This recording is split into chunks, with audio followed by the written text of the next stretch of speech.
오늘 교회에 나오신 분은 모두가 다 하나님 앞에 감사하시기 바랍니다. 1999년 11월호 가이드 포스트지에 실린 이야기입니다. 미국의 캘리포니아에서 선물 가게를 운영하는 다나 베트슨이라고 하는 주부가 자기의 경험담을 기고한 글입니다. 형제의 선물이라고 하는 제목의 글인데, 그녀에게는 전 남편에게서 낳은 제이슨이라고 하는 21살 된 아들이 하나 있었습니다. 그리고 재혼을 해서 얻은 너키라고 하는 12살 된 딸 하나가 있습니다. 그리고 이제 다시 딸을 낳았는데 이제 4살 정도 된 딸이 심각한 병으로 지금 죽어가고 있어요. 악성 바이러스가 간에 침투해가지고 간장이 제 기능을 발휘하지 못하게 된 겁니다. 12시간 안에 간 이식을 받지 못하면 죽을 수밖에 없는 그런 절박한 시간이 되었어요. 의사는 말했습니다. 시간이 없습니다. 유일한 소망은 살아있는 간 기증자를 찾는 것뿐입니다.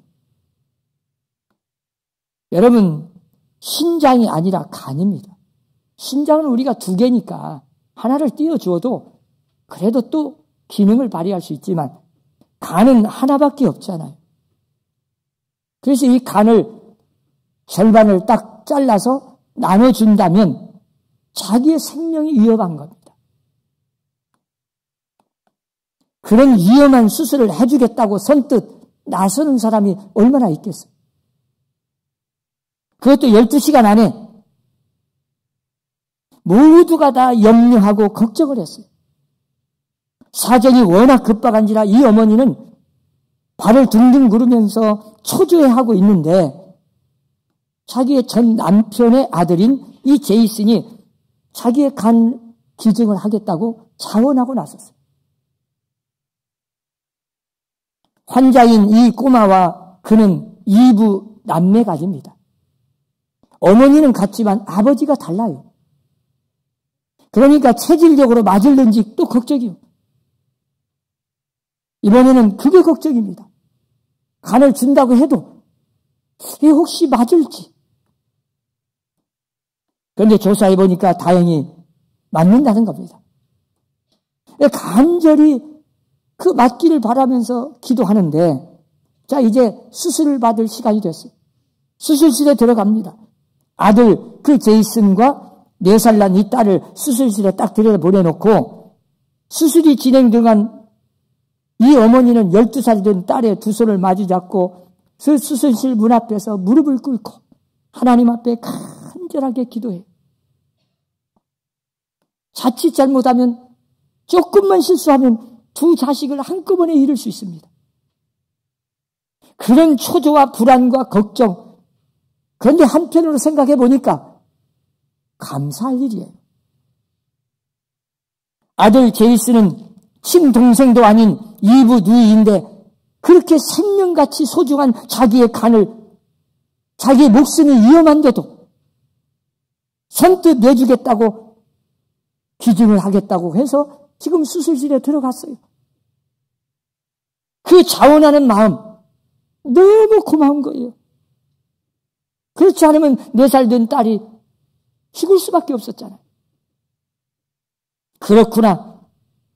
이와 같이 세상이 그렇게 강팍한 세상에서도 이렇게도 사랑스러운 내 아들이 있었구나. 하도 고마워서 한편으로는 지금 감사 기도를 드립니다.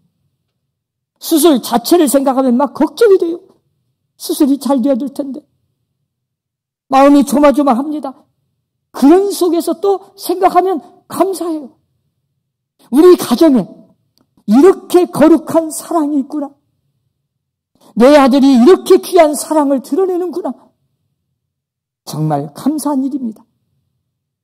이렇게 한편으로는 걱정이 되고 또 한편으로는 감사하고 그런 초조한 가운데서 드디어 수술이 잘 끝났어요. 수술은 성공적이어서 남매는 둘 다 무사했습니다. 이것이 바로 형제의 선물입니다.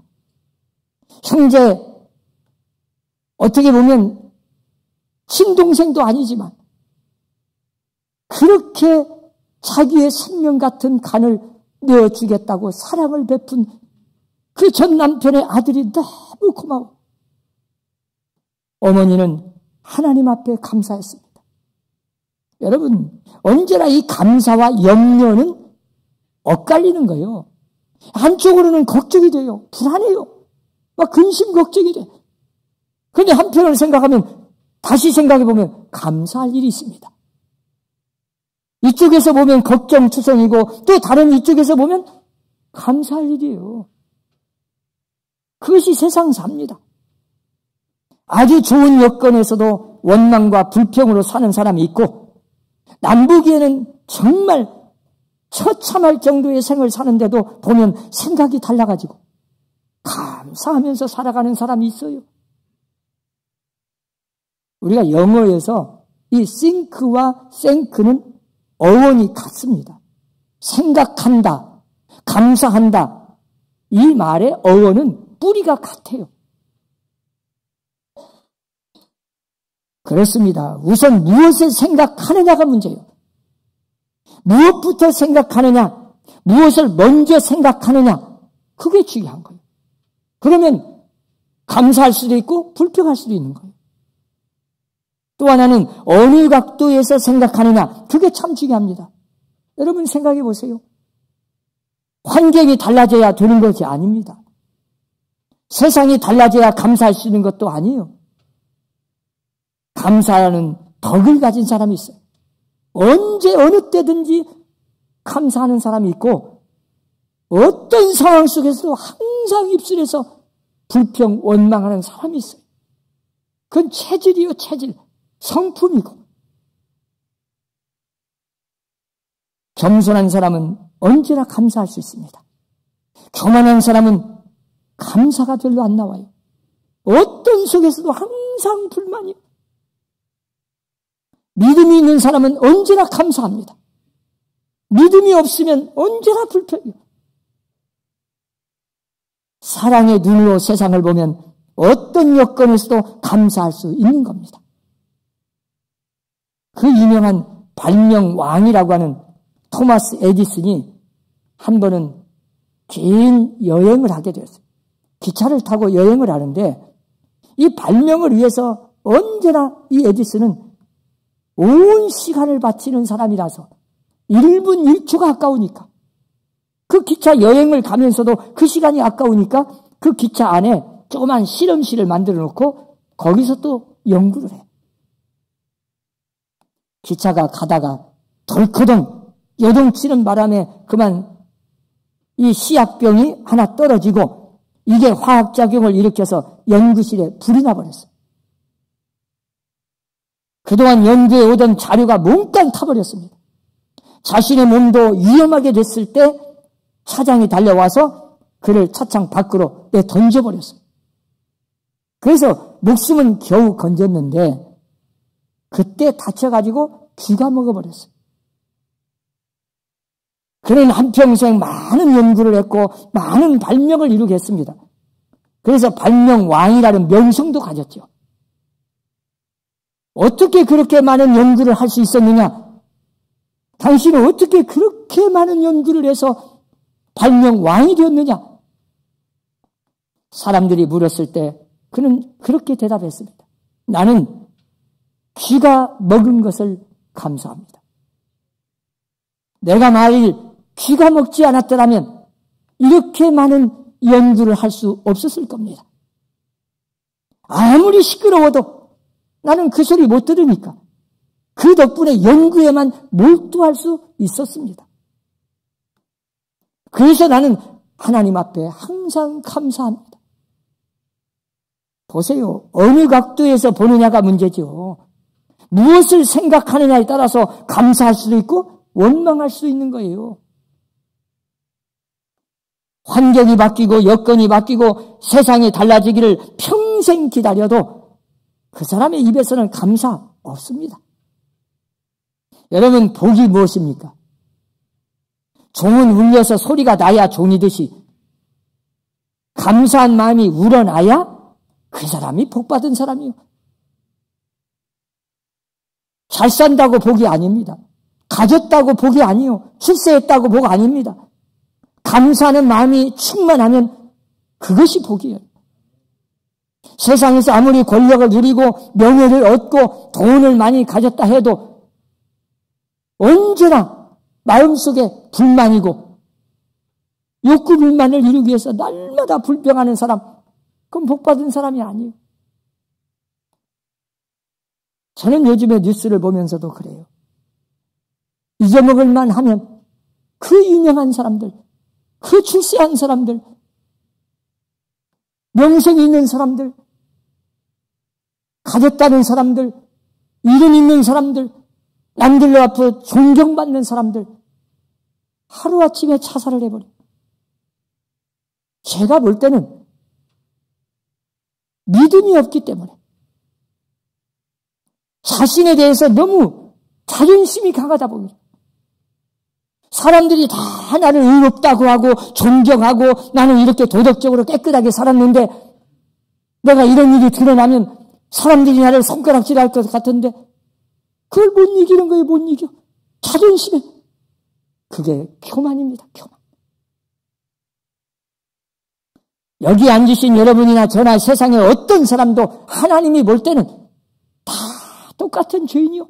드러나지 않았을 뿐이고 사람들 앞에 숨겨졌을 뿐이지. 그래 내가 이렇게 노력하고 의롭게 살려고 도덕적으로 깨끗하게 살아보려고 노력했는데 나도 실수했고 죄를 짓고 허물이 있구나. 그냥 고백하면 되는데 그 죄값을 내가 달게 받으면 되는데 그걸 인정 못합니다. 내가 누군데? 내가 어떤 사람인데? 사람들이 실망을 할까봐 거기에 그냥 충격을 받아. 자살하면 죽음이면 끝인 줄 알고 자살을 해버리죠. 너무 안타깝습니다. 오늘 본문에 나타난 이야기를 잘 보세요. 다니엘이라는 사람의 감사 기도가 있어요. 그는 이스라엘 백성이 바벨론 왕 느부갓네살의 그 예루살렘 침공으로 포로되어 갈 때 끌려간 포로입니다. 역사가들의 연구에 의하면 그때 약 젊은 청년들이 5만 명 정도가 끌려갔어요. 어디까지나 다니엘은 포로입니다. 그런데도 그 바벨론 포로로 끌려가서도 그는 끝까지 하나님을 믿는 신앙을 지켜갔어요. 그 우상의 속을 앞에서도 하나님을 믿는 신앙은 변치 않았어요. 우상을 섬기지 않았어요. 목에 칼이 들어와도 하나님을 섬기는 그 믿음, 철저하게 하나님 중심의 하나님 제일주의 신앙은 변치 않았습니다. 너무 청명하고 너무 정직하고 너무 충성하다 보니까 바벨론 사람들이 시기 질투심이 난 거예요. 왕의 총애를 받다 보니까 저 이스라엘에서 끌려온 포로를 자기들보다 더 왕이 사랑하는 거예요. 그래서 그의 흠을 잡기 위해서 갖은 수단을 다 써봤지만 오늘 본문에 보듯이 다니엘은 흠 잡을 데가 없어요. 허물이 없습니다. 찾아낼 수가 없어요. 그래서 그들이 고백합니다. 다른 일로서는 그를 고소할 것이 없다. 그러니 결국 신앙 문제를 들고 나옵니다. 그가 믿는 율법에서만 철저하게 하나님만 섬기는 그것을 알았기 때문에 그걸로 올무를 만들었습니다. 이제부터 30일 동안 누구든 왕 위에 어느 신에게나 사람에게 무엇을 구하는 자가 있으면 그는 다리오 왕에 대한 역적이다. 왕 위에 아부하는 거죠. 그래서 만약에 왕 위에 누구에게나 절을 하거나 기도하면 사자굴 속에 집어넣자. 이런 금령을 만들어 가지고 다리오 왕이 어인 도장을 찍었습니다. 결제 도장을 찍었다가 말이에요. 그런데 다니엘은 그런 금령의 어인이 찍힌 것을 알고도 집에 돌아가서는 전에 하던 대로, 하루에 3번씩 하던 대로 의연하게, 태연하게 자기가 지금 기도하면 사자굴 속에 들어가서 죽는 줄 알면서도 하나님 앞에 무릎을 꿇고 창문을 열고 저 예루살렘을 향해서, 예루살렘이 어떤 곳입니까? 하나님의 성전이 있는 곳입니다. 지금 포로로 잡혀와서 이방 땅에 와서 하나님의 성전이 없어요. 예배당에 가서 예배를 드릴 수가 없습니다. 그러나 다니엘은 마음에는 하나님을 향한 마음이 있어요. 성전에 가서 마음이 있어요. 저 예루살렘 성전에서 예배드리던 그 생각을 하는 거예요. 몸은 떨어져 있어도 예배당에 가서 예배드린 것과 똑같이 경건하게 하나님 앞에 무릎을 꿇고 창문을 열고 예루살렘을 향해서 마음을 다해 하나님께 감사 기도를 드렸다는 거예요. 기도했다고 하지만 사실은 예배 드린 겁니다. 보세요. 그는 하나님의 뜻을 따라 살았습니다. 말씀대로 살았어요. 진실하게 살았습니다. 정직하게 살았어요. 충성했습니다. 사람 앞에나 하나님 앞에 부끄러움이 없어요. 원망을 하자면 얼마든지 원망거리가 있어요. 내가 하나님 앞에 뭘 잘못했습니까? 내가 말씀대로 살았고 이방 땅에 와서 이 우상에 속을 해서 나는 우상 섬기지 않고 하나님만 제대로 섬겼는데 어찌 나를 저 사자굴 속에 들어가 죽게 합니까? 하나님이 어디 계십니까? 이러고 나올 수 있습니다. 원망할 수 있습니다. 내가 이렇게 하나님을 위해서 살았는데 왜 나에게 이렇게 죽음을 당하라고 하는 겁니까? 이렇게 불평할 수 있습니다. 그런데 다니엘은 이런 율법적인 비판을 극복했습니다. 상관없습니다. 지금까지 산 것으로 만족합니다. 어인이 찍힌 것을 알고도 이제 내가 하나님 앞에 기도하면 그대로 사자굴로 들어가서 사자의 밥이 되고 죽는다는 걸 알면서도 여기까지 산 것만 해도 감사하다. 다니엘이 우리처럼 70, 80 산 게 아니요. 젊은 청년입니다. 남들처럼 많이 산 게 아니요. 그래도 다니엘은 여기까지 내 생명을 지켜주시고 이 바벨론 포로로 잡혀와서도 왕의 총애를 받으면서 잘 살았는데 만족합니다. 내가 하나님 앞에 기도하다가 저 사자굴 속에 들어가서 밥이 된다 해도 나는 만족합니다. 오늘 세상 떠난다 해도 나는 하나님 앞에 가니 감사할 수밖에 없습니다. 다니엘은 그런 신앙으로 지금 감사 기도를 드리는 거예요. 내가 이 기도를 드리고 나면 즉시 저 사자굴 속에 들어갑니다. 그리고 죽습니다. 그걸 알면서도 죽음 앞에서 죽음을 앞둔 그 순간에도 태연하게 마음 평안하게 하나님 앞에 감사 기도를 드렸어요. 이게 다니엘의 신앙입니다. 다니엘이 드리는 감사의 내용을 보면 특징이 몇 가지가 있어요. 먼저 그는 전에 행하던 대로, 전에 하던 대로, 오늘 처음 있는 일이 아니에요. 우연히 일어난 일 아닙니다. 감사는 이렇게 어쩌다 죽으려다 살아날 때 한 번 감사하는 걸로 끝나는 게 아니에요. 그런 감사가 아니에요. 다니엘은 평상시에 작은 일에서부터 언제 어느 때나 어떤 상황 속에서도 하루에 3번씩 날마다 감사 예배를 드렸어요. 감사는 기도의 체질화가 됐어요.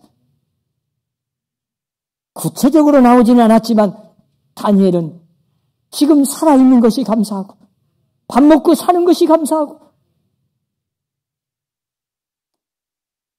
믿음을 지켜주신 것 감사하고, 내가 저 우상 앞에 시험이 들어가지고 우상이나 섬겨버리고 하나님을 믿는 것이 얼마나 어려운 환경이었습니다.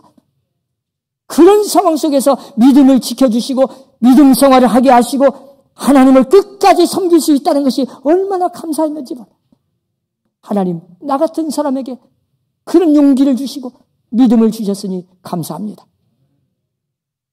이제 내가 이번 기도를 통해서 끝나고 나면 아마 사자굴 속에 들어갈지 모르는데, 아니, 왕이 도장을 찍었으니 반드시 들어간다는 걸 압니다. 변기할 수 없어요. 이런 상황 속에서 하나님 앞에 태연하게 감사 기도를 드릴 수 있습니까? 항상 범사에 감사하는 여러분들이 되시기를 바랍니다. 그리고 다니엘은 감사 기도를 하루에 3번씩, 다시 말하면 생활화하였던 거예요. 네, 일상화한 거예요. 하루에 우리가 식사는 육신의 양식은 3번 다 먹잖아요. 영적으로도 하나님 앞에 최소한 하루에 3번은 시간을 정해놓고 단 1초라도 하나님 앞에 그 시간에는 만사를 제쳐놓고 중단하고 하나님 앞에 단 1분이라도 기도할 수 있는 사람. 다니엘은 바로 그런 삶을 살았던 거예요. 여러분, 포로가 말이 포로지. 그 바벨론 우상 섬기는 나라, 하나님의 성전도 없고 하나님을 섬기는 나라가 아닙니다. 그런 속에서 얼마나 믿음을 지키기가 어려운 거예요. 그런데도 하루에 3번씩 그 환경 속에서 하나님 앞에 언제나 감사하며 기도하며 예배를 드린 다니엘이에요. 그리고 또 하나 있어요. 공개적으로 했어요. 죽음이 두려우니까 숨어서 몰래 비겁하게 숨어서 기도한 게 아니에요. 떳떳하게 평상시는 열심히 그렇게 드러나게 기도했는데 기도하면 죽인다. 그러니까 기도 안 하는 채 하고 숨어서 몰래 그렇게 기도한 게 아니에요. 공개적으로 떳떳하게 옛날 평상시에 하던 대로 하나님 앞에 감사 기도를 드린 사람이에요.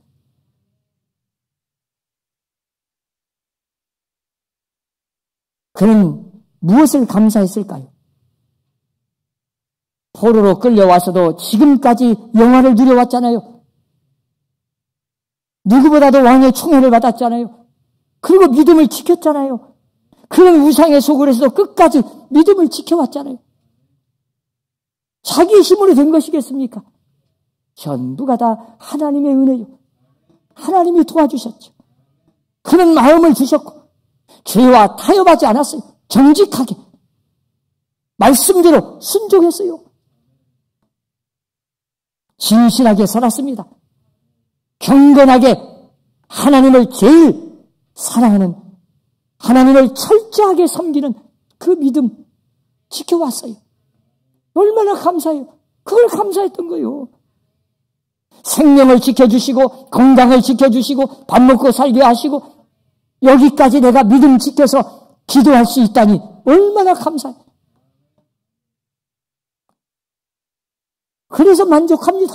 하나님, 지금까지 산 것만 해도, 지금까지 누린 것만 해도 하나님의 은혜를 엄청나게 받았는데 나 그걸로 만족합니다. 오늘 세상 떠나는 한이 있어도 나 감사할 수 있습니다. 하나님 한 분으로 나 만족합니다. 예수 믿고 구원받고 죄사함 받고 지금까지 믿음을 지켜 오늘 또 예배당에 나와서 예배를 드리는데 내가 무엇을 더 바라겠습니까? 오늘 세상 떠나는 죽음 앞에서도 감사할 수 있습니다. 그리고 기도하고 예배를 드릴 수 있는 신앙, 이게 다니엘의 신앙입니다. 사랑하는 성도 여러분, 어쩌다 한 번만 무슨 큰 일이 막 충격적인 일이 일어나야만 감사가 아니라 작은 일에서 체질화되어가지고 시간을 정해놓고 날마다 기도하며 말씀 안에서 하나님 말씀대로 순종하며 살려고 노력하고 힘쓰고 그래서 하나님 앞에나 사람들 앞에 인정받는 다니엘의 신앙을 본받는 여러분들이 되시기를 주의 이름으로 축원합니다. 기도합시다.